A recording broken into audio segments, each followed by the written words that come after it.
Hello, traders. FX Pip Collector here. Today is Thursday, September 4th, and this is my analysis for the US dollar Swiss, and we're on the 4 hour time frame to start with.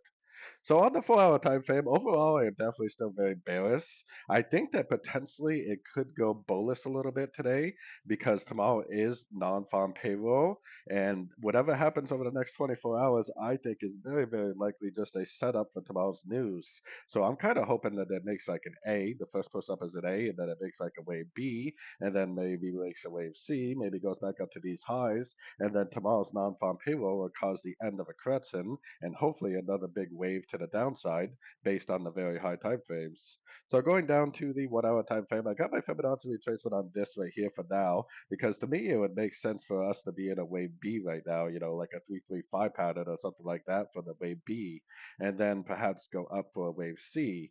Like I said, hopefully what happens is tomorrow we look something like this because if it looks something like this tomorrow, then I think there's a very good likelihood that it will go down, it will break structure, and hopefully start a big impulsive move to the downside, maybe even like a big wave three to the downside, which would be a really good entry if that is the setup that it gives us for tomorrow's news.